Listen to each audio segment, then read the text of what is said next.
Okay, Ami fans, welcome to another episode of Dirty Old Podcast with Rousey. How you doing, mate? All good, all good. Yes, big up your chest, Salford fans. Danny Shepherd. How do? And Gav. Just Gav. Hi. Hi for now. And myself, Coops. I wanted to sing a little bit of a song as an intro, if you don't mind. And I'm being very serious here, guys. You know. So, Mary Apple. I was going to sing. Do Oh, Nick, can you finish my song off? No, that's yours. Is the uncensored version. Oh yeah, we only do we keep everything censored on here, don't we, Gav? We do. Yeah, you couldn't. Horrendous. No wonder our ratings are going down. I know, yeah. Yeah. I've got 14, 15-year-olds sort of saying, "Oh, why does Gav keep swearing?" My parents are saying, you know, he's using very filthy language, you know. Dropping "See you next Tuesday" bombs on podcasts. How are we all? We all good? I've kind of missed you. I've been away for the last sort of 9 nights. We know. We've seen the pictures every day. Well, I like to say you've seen the guns, but more like the flops. Yeah, it's been had a good time in Lanzarote. Plenty of beers. Still watch the Amis from afar. Only caught the Stockport and the Leyton Orient game, and as we just said before we came on, Stockport wasn't too bad of a game, but yeah, Leyton Orient really put a dampener in the sunshine for me, to be honest. But yeah, how are you guys? Are we all good? All good. Living the dream. Yeah, great. Considering that we beat Wimbledon the weekend, you don't flipping miserable as sin. A lot of you. We're seeing you again. That's it. Yeah. Yeah. My face does enough. That does enough to people. Yeah. Well, guys, we've got a lot to go through. You know, we'll leave the Wimbledon game to the last games that we'll review because there's quite a bit in there. But I think when we the last podcast we did was a Stevenage Stockport County podcast, and I think I know I said this, and but I'm sure we should probably shared the same opinions that if we can get 4 points out of those two games, it'll be a pretty good result. And we managed to get the win at Stevenage, and we got the draw at Stockport. And I actually went as far as saying that I thought that Stockport would probably be our hardest game, and that's how it turned out. I think Stevenage, we was pretty much in control of that game. Stockport County pushes a little bit more, and I think you can see now Stockport are kind of putting themselves in the top three. You know, and Stevenage have dropped out. So yeah, good 4 points I think there, chaps, wasn't it? Yeah, I think so. I agree with what you said about Stevenage, though. They absolutely battered us the first half. Well, maybe they bullied us. They kicked us. They were in control of us. I just thought we won and we battered them. I mean, that's all I can say. Game of two halves. It was, Gav. Game of two halves. So. It was. Well, we got the win though, Gav, didn't we? We got the win. Yeah. Got the win. It was a good result. After that first half, watching the first half, like I said, it was like, wow, we're lucky to be in this game. But it was like, I said at half time, I said, we better go on and win this. I said, because they should be at least 2 or 3 in front of you. They kicked us, but to keep in the game, that's all you need. If you're not having a good half, you're not playing well, stay in the game. And that's what we did, plain and simple. And we had a much better second half, obviously. Yeah, I think I can't remember the stats on Stevenage, but pre-Stevenage for sure.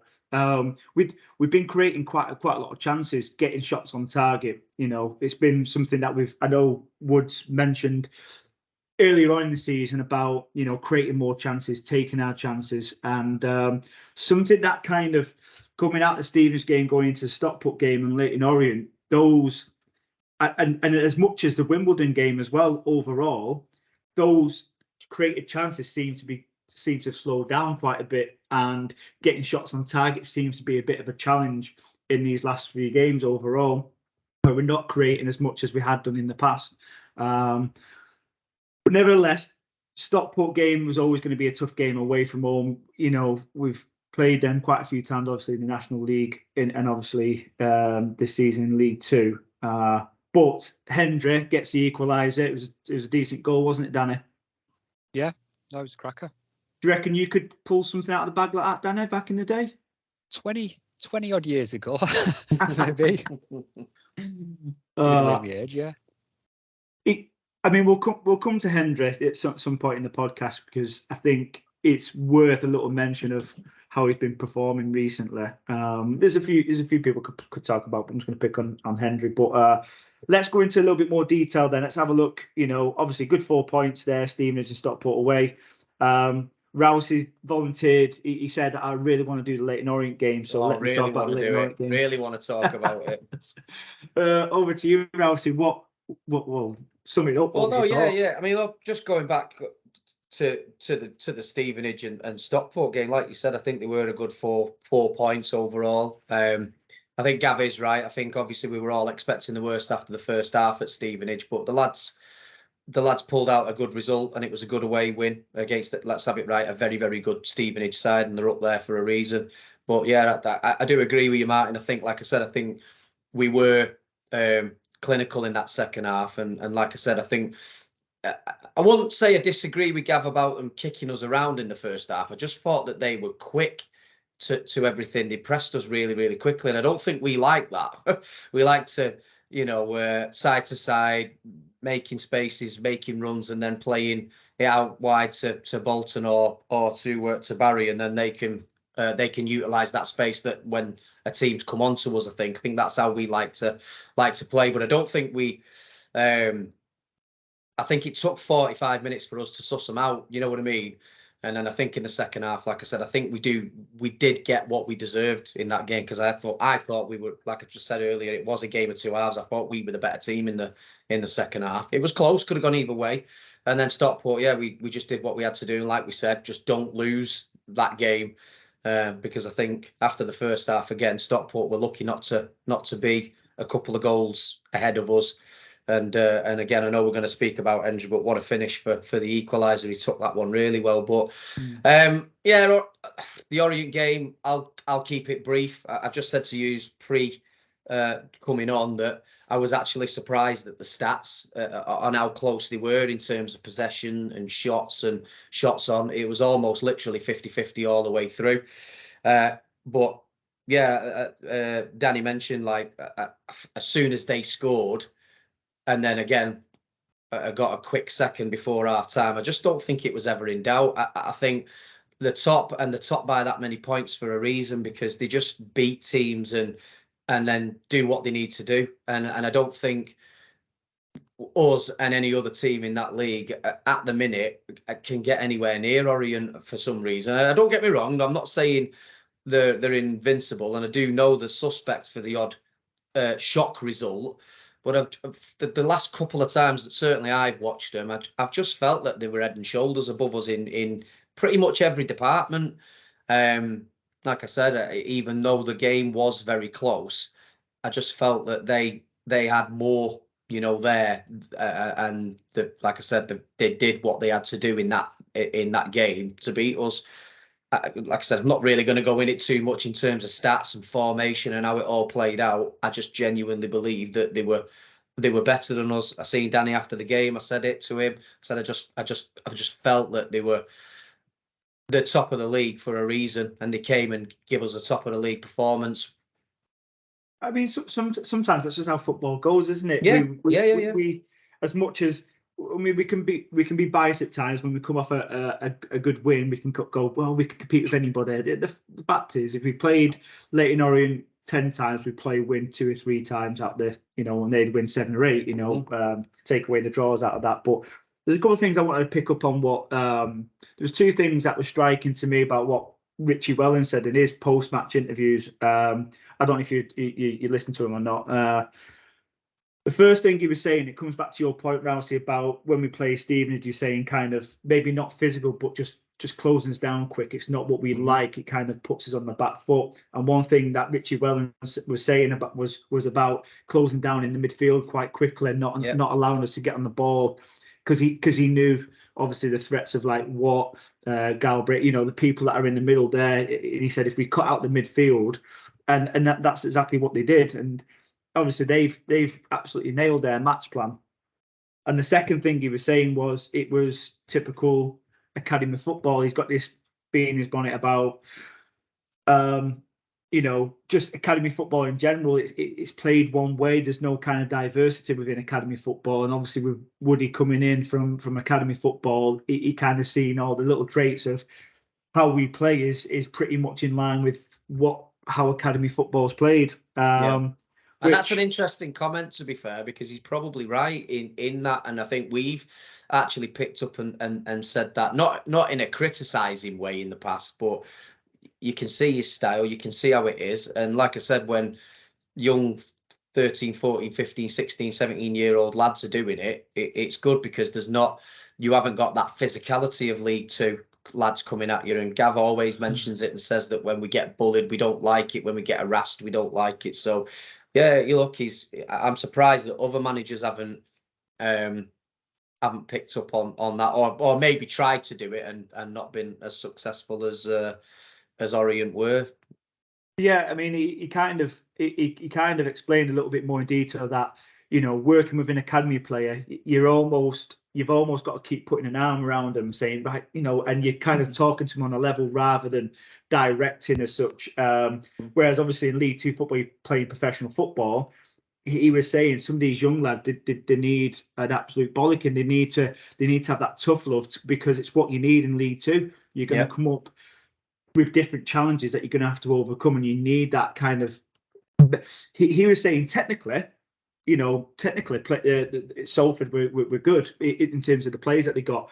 I think he's playing more referring to that because some of these players like Barry Galbraith and other players that have come through that academy, and they're a bit younger, that they mentally they might not be at the level where they need to be for League Two football. So that was kind of interesting that I picked from that.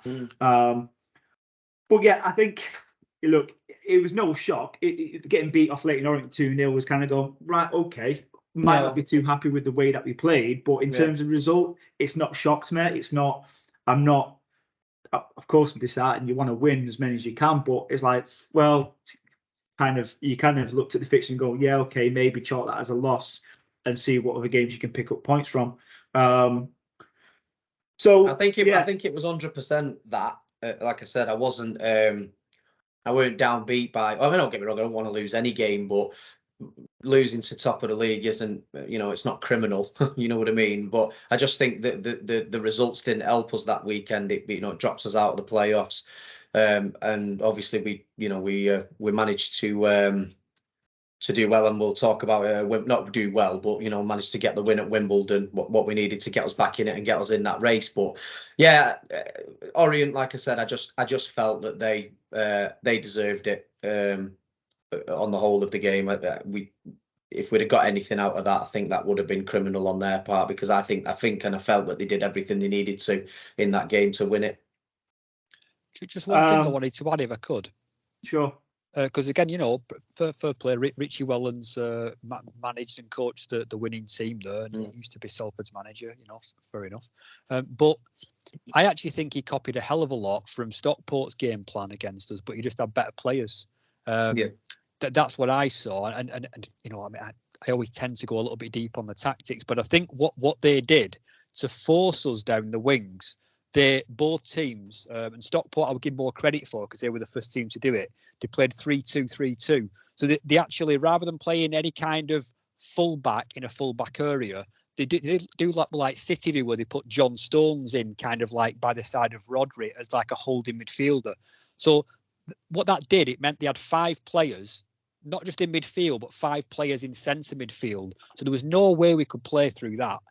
So it forced us down the wings. We've not got Matt Smith up front, or we didn't in those games, so we can't cross it, for a nice top corner header. So I think that's why, going back to what Martin was saying before, I think we're struggling to create chances against teams that block the centre of the pitch up. That's what I'm seeing. Mm-hmm.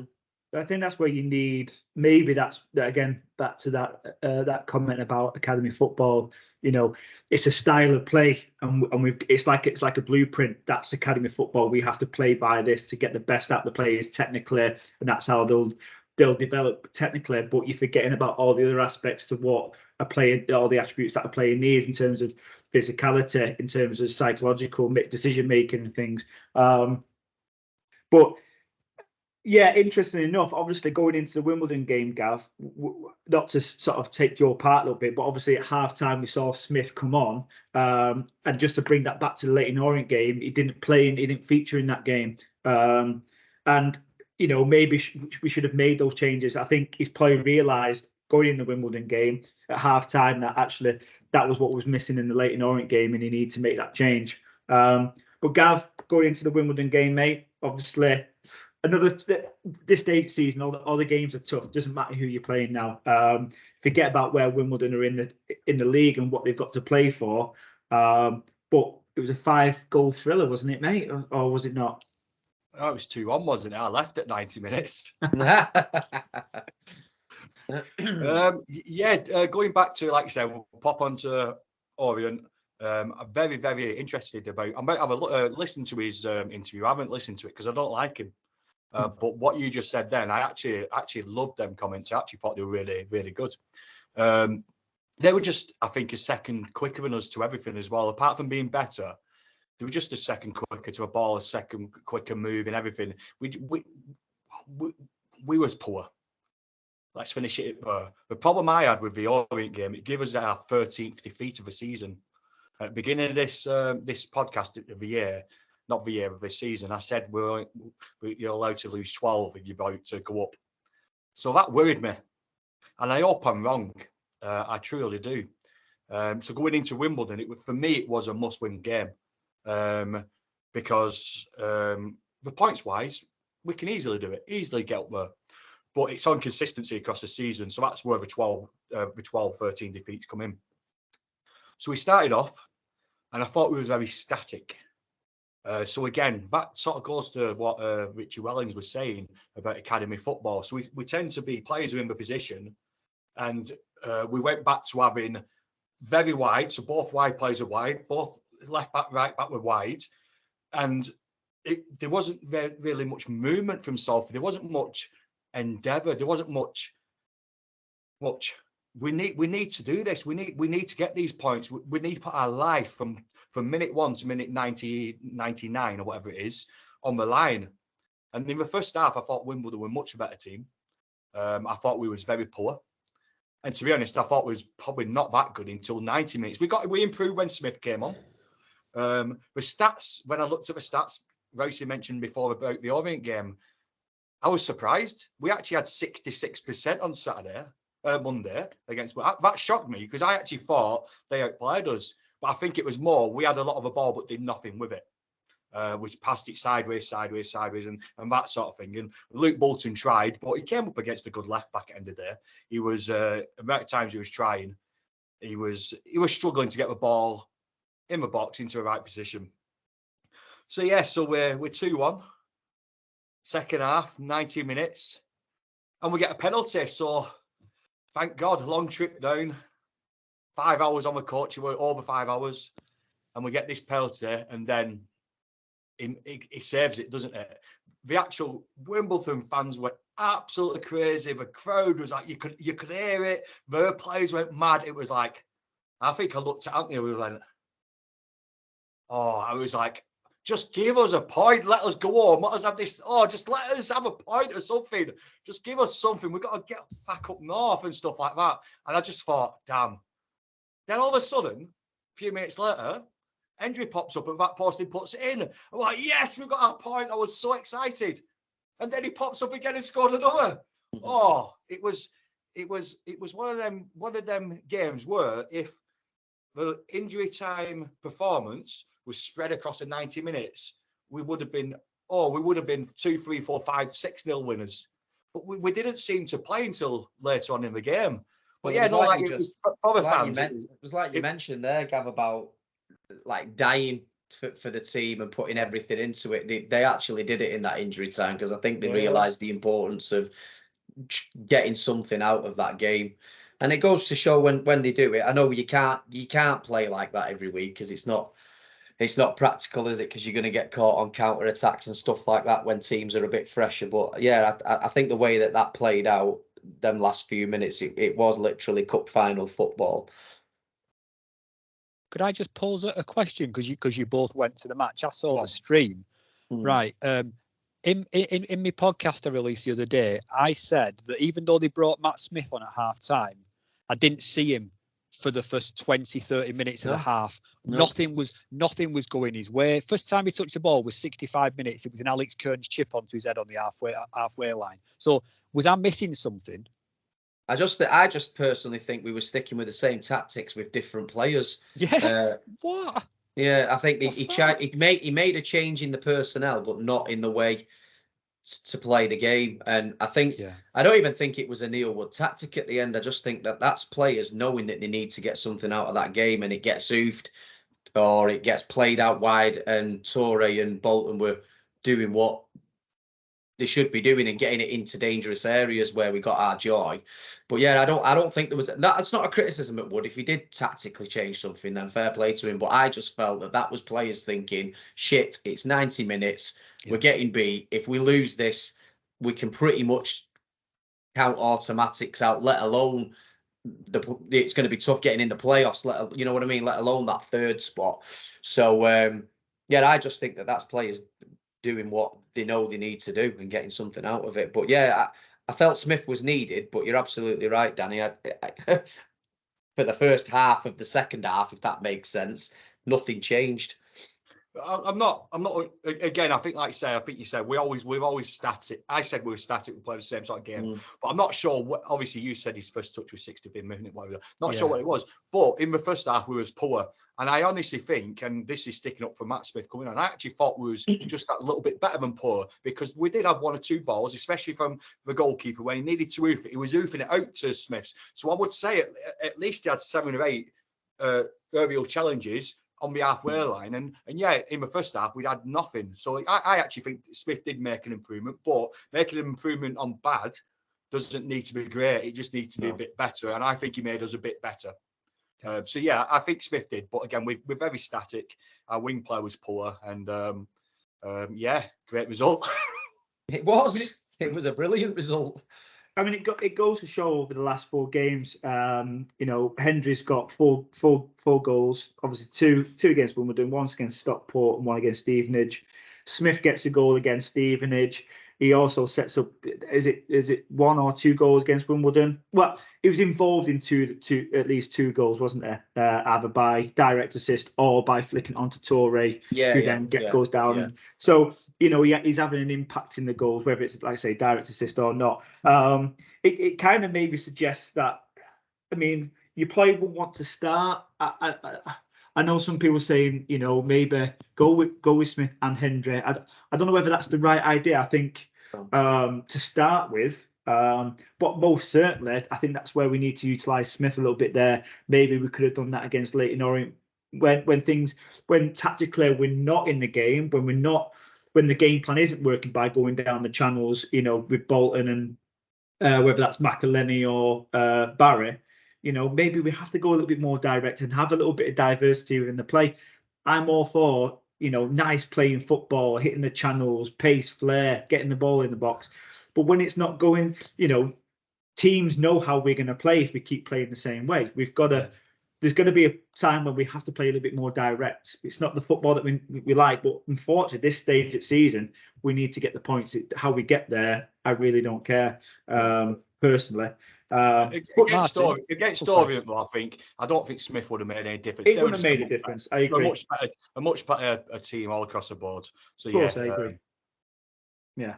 God, sorry, Dan, you were assessment as well. No, again, it's just something that I believe I saw that he did actually. I'm going to put it as a Neil Wood change because it happened right from the start of the second half.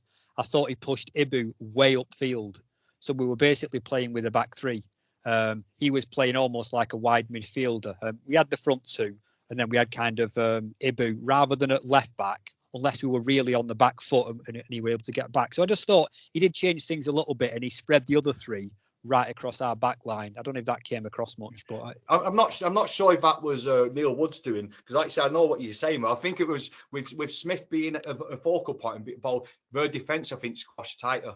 They came more compact, so it left the gap. So I'm guessing Torre used his eyes and gone, there's room here. I think that's what happened, because like I said, the ball was being upped up to Smith and they just went more compact. Okay, see. Yeah. That's what I might be wrong, but that's what I thought. No, so. you were there, Gav. You know, I mean, I wasn't there. Gav, you were there. I was there. I actually think that Neil Wood's utilising the right players at the right time. I don't think there's any criticism there in that. I think he's, it was the right time to bring Smith on. Yeah, unfortunately, he didn't do great at the start of the second half of that game, but nobody was really having a good game up until the 90th minute.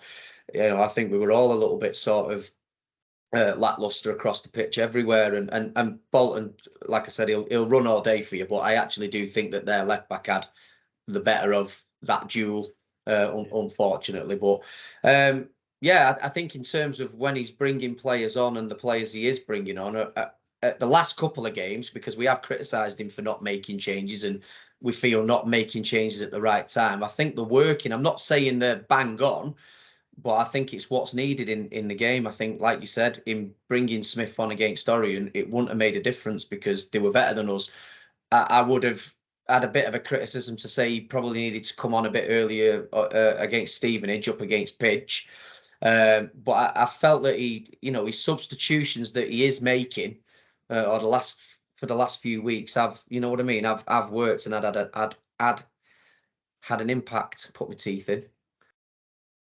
I mean, it's like what the point you made right at the beginning, Gav, when you kind of give us a timeline throughout the game of how the Wimbledon game happened. 2-1 down, penalty miss, the equalised, and the goal scored, and it's just getting to the point where, I mean, I remember when it was 2-1, the missed penalty, and thought, well, that's it, and I thought, well, that's it for the playoffs. It's kind of like we're at that stage of season now where if we hadn't beaten Wimbledon, I thought that not mathematically anything can happen, but you kind of go, that's playoffs. I don't think we're gonna get playoffs. And then you get the win. It's kind of, oh, actually we're still in this. And then going into the next two, we've got 2 home games on the bounce where you go, do you know what? These are against teams, and we'll go into these games in a bit. But you're playing at teams that are currently sitting in 20th and 22nd. You're thinking on paper, well, that should be 6 points, and it should be at home. I don't care. Yeah, it should be. I'm the first person to say that anybody can beat anybody in this league. And actually, playing teams at the bottom who are fighting. You look at Rochdale's last couple of results. They're fighting for points. There's no easy games at this stage of the season. But that all aside, being at home against teams down at bottom, and you're fighting equally, they're fighting for safety. We're fighting for playoffs. We should be equal, if not more, hungry to get the win. So you get 6 points against those next 2 teams with 3 left. Will it be 3 left? And that's going to put us back in a good position again. What I'd hate to see is we win 1, lose 1, and it's kind of you're not moved anywhere. We can't afford to lose any games now. I don't think, in my opinion, I can't. I think if we lose another game, that's it for the playoffs. I personally think. I think we could probably maybe lose 1, but we have to win 4 at least. But I know what you're saying. I actually think if we can win 5 out of 5, we're probably going to give us a good opportunity to maybe clutch 3rd. But that is clutching at straws. But we might get 4th, and you kind of want the home tie, So there's still everything to play for. It's not just about getting in the playoffs. It's about just trying to finish as high as you can to try and get the home tie, maybe. We've kind of mentioned this guy in some of the matches because he scored 4 goals in the last 4 games. But how important is Hendry to us at the moment? I mean, he obviously had a spell out where Smith was scoring goals. He came back in, and we was talking about he's a number 9 by shirt number, but doesn't really play like a number 9. But he's really kind of coming to the forefront when he's actually at the point where we need him. And just wanted to get your thoughts on Hendry at the moment, guys. What do you think? How's he playing? I think they'll drop him and put Smith back in at weekend. I think he should. No, Neil Wood. Neil Wood watches I think he will. podcast, so I honestly think he will. If you miss a penalty, you deserve to be dropped, don't you? Yeah, I think so. Simple as that. I think he's vital at the minute. I think he wears his heart on his sleeve. He's epitomising the passion that's needed, and I think it resonates across the team. I think he's like I said, I've said it before. He brings that midfield into play because he does come deep and he does do the interplay with Galbraith and Watson and London, whoever else is playing in that Malin that hole with him. I think it works well, but you can see the fight and the passion in his tackles. He chases everything. When we score or when we do something well, he's always gesturing to the crowd, to come on and pick everybody up. And I think that's what you need. I think you need a couple of them at this stage in the season. And I just think, like I said, I think he's vital at the minute. Not just his goals. His goals have been brilliant, but I just think everything about his general play is really good. But I would definitely take him off penalties. He's not taking the next one for me. No. I mean, there's a couple of things I wanted to pick up on what Hendry was saying. Did any of you guys into his post-match comments after the Wimbledon game? I heard a brief one on YouTube. I don't know whether it was the full one, and he mentioned about the fans and stuff like that. Is that the one? Yeah, but there's two things that stood out to me a little bit.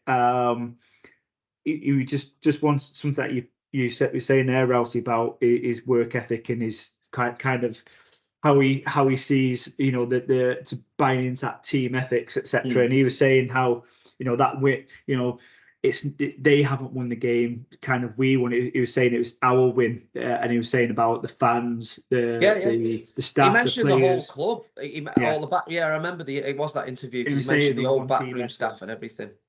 The second thing I wanted to mention, and it comes back to obviously play sounds like waiting for somebody to say, "Oh God, you always have to bring Watt into it," and but I'm going to bring Watt into it again because what Hendry was saying was, both times when Hendry scored those goals, Watt came over to him to celebrate, gave him a slap in the face and says, "You beauty," and he was kind of just to sort of G him up. And I wanted to go back to, I think when we go into next season, and we'll talk about some of the players who might stay and go. I think again, I'm just going to come back to the point where I would give Watt, unless somebody comes in, we bring somebody in who is of a bigger stature, who demands and warrants being a captain. Then for me, Watt has to be on. He has to be a name on the sheet for captain, because we've seen the way that he communicates to players and tries to G him up throughout the game, and that's a prime example. Hendry's making reference to Watt, where scoring the goal, and he's really aggressive, wanting to, well done, Hendry, and I think that's just good leadership. All right, I know Toure give it good old celebration and things like that, but I think we've said enough on Toure being a captain. I don't want to, I think it'd be unfair to go in more deeper on Toure on that. But I think you're right. Hendry's absolutely vital. He's probably, if not the first, second name on the team sheet at the moment, I think.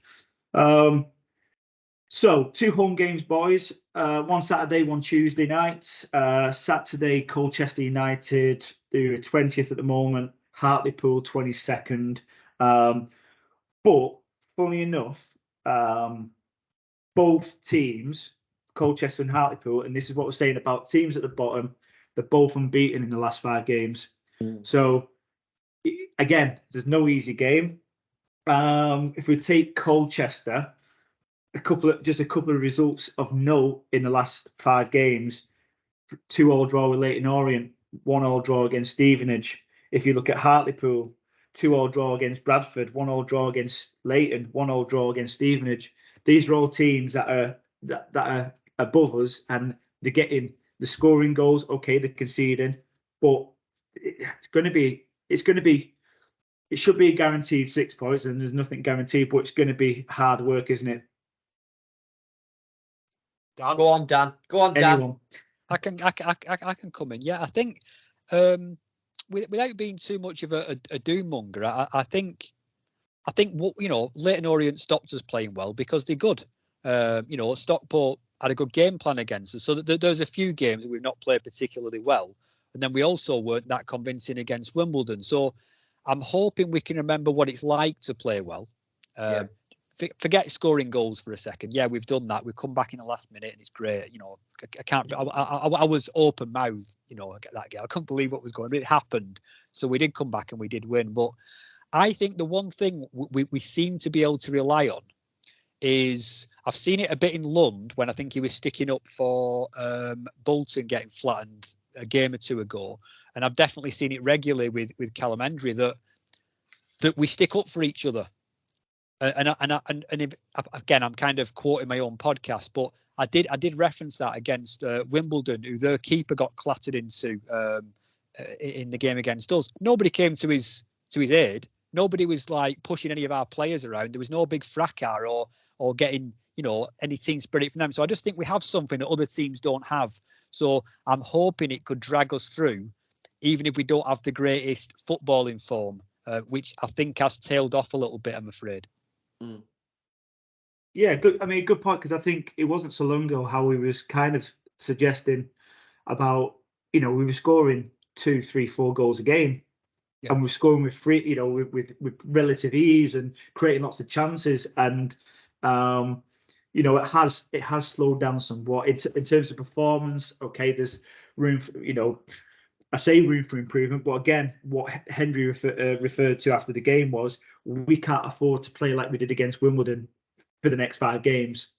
And then obviously into the player sport, he's saying the next 5 games, we can't afford to play that again, because we can't afford to drop points.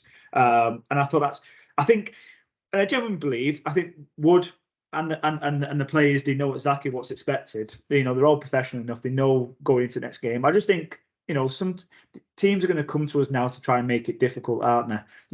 If they've got nothing to play for, I still think they're going to want to make sure that Salford don't get promoted, because we're the fantasy team of the league, and we've got some tough games. And I think these 2 coming up are going to be difficult. There's a stat for each team actually that's quite interesting though. So albeit they've not lost in the last 5 games, and they've got some good draws against top 6 teams, Colchester have scored the 2nd lowest amount of goals in the league this season, which is good. That means hopefully we'll keep a clean sheet and we'll win the game. But we've equally got to put the ball back in the net. And then with Hartlepool, they've conceded the most goals in the league. So I'm not too sure exactly how many they scored, but they've conceded the most. So there's 2 good stats there that would suggest that it's there to be won. It should be 6 points. But as we know, football isn't an easy game, is it? It's not at all. So, guys, are we going to get 6? What would be acceptable? Rousey, I know you said that we need to win every game. Would 4 points be acceptable here, guys, or is it 6 points? That's it, 6 points. For me, like I said, I think if Neil Wood has got eyes on that 3rd spot still, they've got to be wins. They've got to be wins. These next 2, I think they've got to be must win. You're looking at the league positions. We're at home. We're fighting to stay in the playoffs, hoping that Mansfield slip up in their game in hand. They've got to be wins for me. The next 2 anyway, definitely. Go on, Gav. Sorry, I cut you off then. No, actually, Marty did say Rousey. It was me, because you didn't say anything, so I thought, I'll go.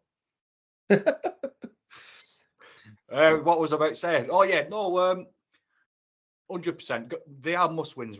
Got to be must-wins, and it relieves a bit of pressure on them for the final 3. But the biggest thing for me is how we play. And I think I've said this when Smith was playing well and we were scoring goals. We can't keep playing the same way across a full season. We need to change what we're doing. We need to change things about. We need to be different, and that's what Football League 2 is about. Because even the worst team in this league can have 25 videos of us and can see what they're about to do. So they've got a better chance. That's why I actually said before, I think Smith might start.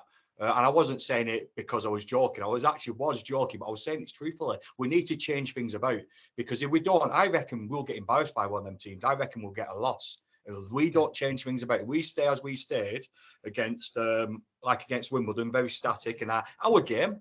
I think we might get an embarrassment, but we have to win them both, in my opinion. Go on, Dan. Sorry. No, I honestly, I couldn't. You've said what I'm kind of just thinking that Neil Wood. I'm going to give him a bit of credit, and then I'm also going to come back to exactly what you've just said, because I think he's got us to a point up until maybe the last 2 or 3 games where every other team we were facing were shiting themselves, thinking we were going to score 3 or 4 against them because we looked like we were going to, and. As you said there, Gav, they've seen our videos now. We basically played some form of kind of 4-2-3-1. We're almost like someone on Football Manager, just playing the same tactic again and again and again, and just hoping you're going to keep getting wins. And that it's not sustainable, is it? It's not sustainable. So I do agree that it's very risky to change something so close to the end of the season. But I know he's kind of brought Theo out and stuff, a bit of rotation here and there. There has been a slight sign of it. We're basically playing the same way. And one of the things I totally agree with is we're not moving very much. Our movement off the ball has gone to pot compared to a lot of other teams. And I'm very, very worried about that. So, yeah, I agree with your point, I believe. I think you'll see Colchester and Hartlepool both move a lot. I think you'll see the energy from them will be tremendous, because they're fighting for their lives, aren't they? Yeah, exactly. Yeah, I think we do need to be a little bit more unpredictable. We should have been maybe a little bit more unpredictable a little bit earlier on. I'd like to see a little bit of stability in terms of the team selection when it comes to being at the back. I mean, I think last 2 games, Mariappa started, but then we've had Leek, and then we've had Vassell. I think it'd be interesting. I presume going into Saturday, it's going to be Mariappa and Vassell. People might have different opinions of who should start, whether it's Leek or Vassell. But for me, if Vassell played last game, I'd rather not change and maybe just go with a pairing and go with that for the next 5 games, just so they can start build up a little bit of relationship. It's obvious that Mariappa's come in and he's going to start every game, so let him settle with somebody at the side of him rather than chop and changing.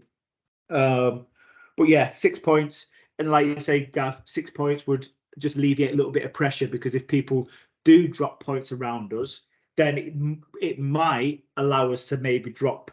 I'm not saying we should and take the foot off the gas, but where Rousey was alluding to, we need to win the next 5 games, it might just allow us to win 4 instead of 5, which just alleviates a little bit of pressure. What way to finish up on, guys? And I might be stealing Danny's thunder a little bit, because something that was spoken about on the forum, he said he was going to do an episode on it. I wasn't trying to steal the thunder. I got given a piece of paper. In all fairness, probably about 6 weeks ago, and it's been in the boot of my car, and you can tell it's quite weathered. So I'm not trying to. Oh no, hang on. Where's it gone? Where's it gone? Oh, no. It's there somewhere. Now you see it. Now you don't. Not well, that Martin. Let's just cut. But basically, this was a sheet that had information about contracts, when contracts was expired, appearances at the club, goals, strike rate, goals per game. There's also a little stat here about Paul Mullins at Wrexham. So I'm not really bothered about Paul Mullins. That's not the reason what I want to mention this. But what I'm going to do is I'm going to name players that are going to be obviously going back to the parent club or out of contract. And basically, what I want you guys to do, it's a little bit of fun, is in, out, whichever you want to, if you want them to stay in. Stog, marry, avoid. Can we wave or thumb? Yeah, thumbs up or thumbs down, either or. So, first one on the list, and I'm just going to tick the majority vote. There's 3 of you, so I don't need to vote. So that works out really well. I can sit out this. Can't be wrong then.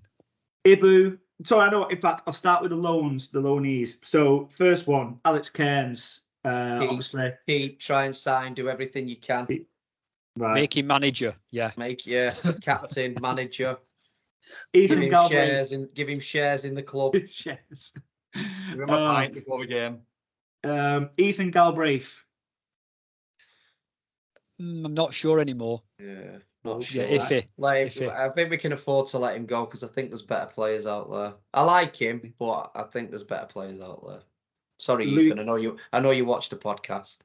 I think, to be fair, I think Woody's got them all in at the stadium right now, and I've directed the link to them, so the player watching live. So, hey everyone, gutted. Next person on the loan list, Louis Barry. Did you bring him back in? No, I'd keep him. I'd keep Louis Barry. I think he's done enough for me the last couple of games to show that there's something there. I know Gav is waving, but I'd keep Louis Barry. So he's a thumbs up for me. But he needs to change that hairstyle. What did you say, Danny? Do you want to keep him? I've kind of referenced it before that I think he could be he could blossom into something that you can't believe, or he could just drop off the face of the earth. I don't think he'll ever be in the middle anywhere. So I personally think he'll probably veer towards the downward spiral. So maybe we can live with that. Being your landlord. Right. So Louis Barry's gone. He's not here. Yeah. Sorry, Louis. I know you watched the podcast. I'd keep you. This one will, I think we should. This is a no-brainer. Jack Jenkins. Who? I liked him. Is he still here? I don't know. He went back in January. He might have done. I don't know. He's on my list, but do we want him back? No. Shane McLaughlin. Who? Shane McLaughlin. Perfect for the bench. He can play midfield. He can play both full-back positions. I would keep him. I'd agree with that, actually. Yeah, he probably is worth a keep. Bless it. For that, because he can Squad player. And then, just because he'll be out of contract this season, I mean, won't not seeing enough of him, but Mariappa. Yeah, the jury's out on that. Filler? Jury's out. See how he is next few games. That's fair news. He's too good for us. Not when we're in League One, Danny boy. League One football. Okay. Right. Let's start top of the list. So these are signed players, all out of contract, end of the season, unless anybody can correct me and say otherwise, which I'll stand corrected. Ibu Toure. Go. No, I'd keep him. But I think that it's a position that we need competition in. I suppose to what you're saying there, Rousey, though, is if he does go, we're going to need to sign 2 left backs. There's nobody there. McLaughlin. He's your man. Right. Well, I think the jury. I'd keep him. I'd keep him. Okay. Jury's spoken and he's gone. He's off. Ruthless. I'll give him a free transfer on Football Manager. Lowe, Jason Lowe. Has to go. I think he's there. I think he's been a good servant, but I think he's I think he will. I think he will go, but I don't think. I think as soon as you start getting moved around, more like a chess player, aren't you? Just kind of doing a bit of everything rather than obviously having the strength. Sorry, Jason. I know you watch the podcast. Ash Easton. Gone. I think he's gone already, hasn't he? 100 on slap. He's gone. Ryan Watson. Keep. Absolutely, yeah. Deputy captain. Matty Lund. I keep him. Mate. How old is Matty Lund? He's 32. He looks about 56. How old is he? 32. 32. I don't know. Depends on his wages, actually. I might keep him as a squad player because he does all right. Come on, guys. No, I'm keeping Matty Lund. Yeah, we're keeping him. Keeping him. Right. We'll keep Philip Schofield. We love him. But we won't keep his brother. Those who know. I don't know. Went right over my head, that. Well, you know. Go on anyway, don't. No, we'll leave that for Don't tell it if it's Don't tell us if it's scandal. Yeah, it is. Elliot Smoes.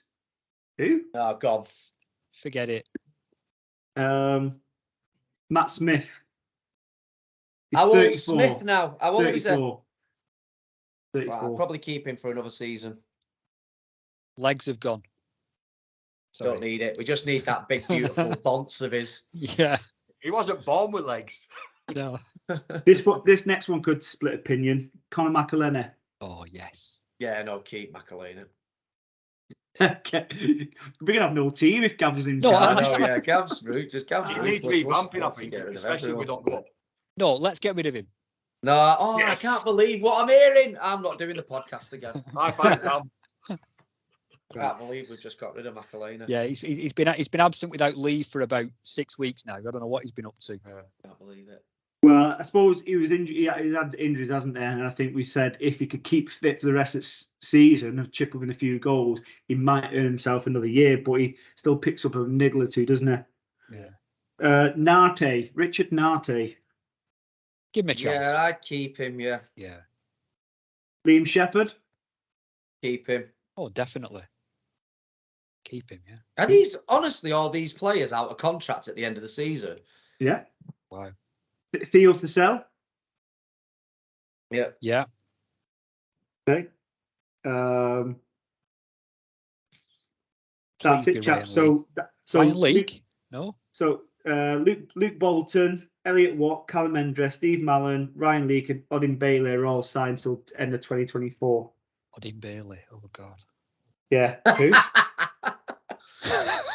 Oh God. Oh, so you've heard it here first, Ami fans. We've got 6 players next season. Gav sacks them all. Yeah. Well, we have in terms of signed, we've got 6 players signed technically, and see what any contracts, any other contracts negotiations go on. But I suppose in some ways, if we go to League One, it's a good opportunity to bring in the right players again. I know it's kind of like a merry-go-round, but you're going to need to strengthen, aren't we? Yeah. To be fair. And I think if we do go up, I think some of those players that we've said would keep for squad players, I think you'll find that they'll go and the club will just buy again. I think we will. I think you'll probably see quite a few players coming if we go up again. I think if you've got... I also think as well, you're saying about we've only got 6 players. Watt and Hendry, if they could get an offer from a Championship or League One, they might definitely. Well, they're under contracts, unlike Asante, so hopefully we'll get... Asante was under contract. The club said they won't stop anyone from going. If it's Championship, they're not about to stop them, are they? League One, they'll say, come on, stay with us. We'll get us there. But Championship, you can't stop them. Asante was I think he was out of contract at the end of the season, wasn't he? Yeah. And we should have, with hindsight, we should have maybe offered him another contract. But yeah. Hey ho, we got a little bit more You dollar. can't stop them. If anyone wants to go, let them go. It's not about stopping them. It's just getting what they're worth, isn't it? Especially Neil Wood. If he wants to go, let him go. I can't see Hendry in the Championship, but no. What? Hendry in the Championship, I couldn't see that. I think he's a very savvy player for our league, and he tries his heart out. But I think he might struggle in League One, to be honest. But that's been. I rate Hendry better than Asante. I didn't rate Asante at all. He was pulling up trees in the Scottish Premiership, which is League Two, basically. It actually is. He can put the corner flags out in Championship. He scored though, didn't he, on Monday? What's up at Hendry? Oh, Hendry right, can well. get in Championship. Well, Hendry scored on Monday as well. Yeah. Winner, chicken dinner. What could do it? What could do the Championship? I think. What could be around the Championship squad next season? But we'll see. Yeah. It's funny. There was saw some again. Every week at the moment on Facebook, it's in one of the groups is who's the best midfielder in the league, who's the best striker in the league, and then everybody in midfield is going on about Moxon at Carlisle and is it Pillar or something at Stockport County, and then there was like nobody saying Elliot Watt, and I was just like, great. The more that you think Elliot Watt isn't one of the best midfielders in this league, then that's cracking for me. But Cook's the best striker. Who is Cook? Yeah. Well, we was after him, weren't we? But it might be worth just bringing in that Macaulay Longstaff from Notts County, maybe just give him a little dabble. I don't know who the best midfielder is. I don't know. Anyone else? Well, midfielder, sack assists. It's got to be Elliot Rock, but hey-oh. Our I suppose benefit. the best, but I think he's obviously up there. Yeah, I mean it's hard to say. Just because you get the most assists doesn't make you the best midfielder because you've also got to defend. So, but yeah, best passer. It can go on forever, can't we? But right, chaps, I think that's it. I think we're about short of an hour now, or maybe just around about the hour mark. So that's good. Anything you want to finish on, chaps? I'm hoping you'll finish with finish your song off for the end. Just You started with a song. Let's finish it. do. Running past defenders, scoring 1 or 2. Rousey! No. Looks good. Not today. Looks fine. He's got his mind on other He's on my things. mind. Not today. No. Callum Hendry's not on Rouse's mind. He's got other things to sort out for tomorrow morning. Car clamping's on my mind. Car clamping on his mind, and he's Salford's And number he's one trying singer. to pay a fine. And he's trying. He to pay pays a fine. fines. He pays fines. But he doesn't pay his water bill because his option's always empty. Thank you very much for tonight. Top podcast as always. See you on Saturday, eh? 6 points, 6-point weekend. I mean, I know it's Tuesday, but yeah. Guys, thank you very much. Have a good night. All good. See you in a bit. See you, Luke. Cheerio. Bye now. Wow.